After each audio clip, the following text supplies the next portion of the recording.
Hi, this is Michael Bagraim, Shadow Minister for the Department of Labour and Employment, the Democratic Alliance.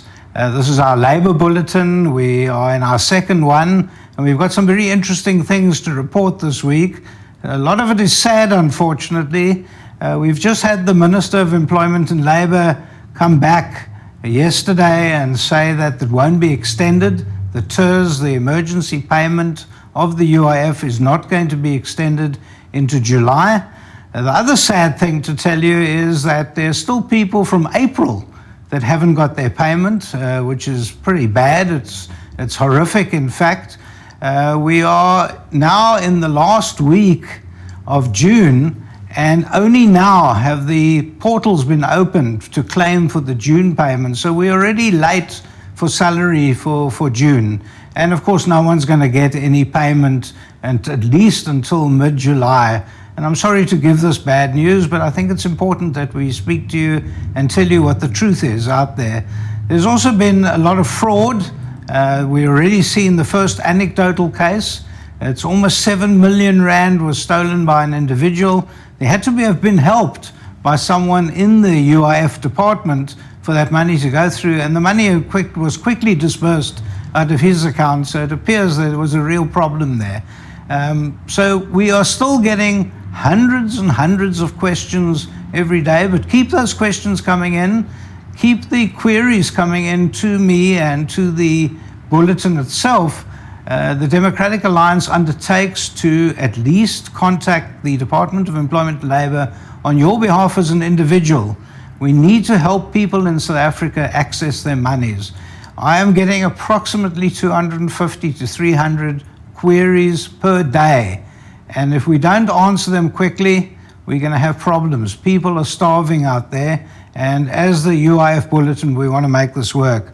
We did get some interesting questions. I'm going to just choose, because we don't have much time, I'm going to just choose 4 of them today. If I may go straight into them. Pierre Broderick says that he was retrenched just before lockdown at the end of March. And he put in a claim for the UIF e-filing. He hasn't been paid, and he's been told to keep coming back, and it says it's been sent to the assessor. These strange messages we get from the UIF. And Pierre, I understand that 3 months later you haven't been paid. Well, we will follow up on your behalf, because you're entitled to your payment. You were retrenched. And as we go into the retrenchment mode in the country, Treasury have told us 3 to 7 million extra people will be retrenched. So Pierre, unfortunately, you with others in this exercise. We must make it work. You're entitled to your payment, and I personally will follow up with the Commissioner for you. We have another one who is a foreign national. Now, foreign nationals have been a real problem because the department, for some reason or other, is now having to check with Home Affairs as to whether your work permit is correct. Home Affairs is inefficient. Department of Employment and Labour is inefficient. You've got 2 inefficient departments speaking to each other. Well, you can expect inefficiency. And he's saying that he cannot afford rent or food for his family. This is a real problem. This is not a political problem. This is a human problem, a human rights problem, and our government has caused it. We will follow up for you as well. Natalie, thank you for your mail. You telling us that it's challenging in dire times. It certainly is, and we understand and we sympathize with you. We know that you've received, one staff member has not received any payment at all. We can understand that they somehow are just leaving people off these lists. We'll follow up with that. We see your UIF reference number, and thank you for that. I will follow up for you. I know that you've been unable to generate any income or little income since February 2020. It's a problem, and people are suffering from it. Despite that, the minister has still seen his way clear to put an end to it. It's ridiculous the way it's carrying on. We are hoping that there's still money in the UIF to follow up on that one.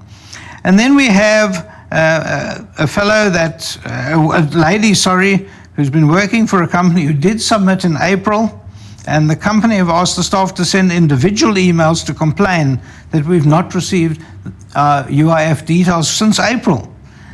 You can claim for May and for June, even if you haven't received your April payment. Now, her message from her company was that they can't claim for May and June because they never got April. You must. Every month you must put in your claim.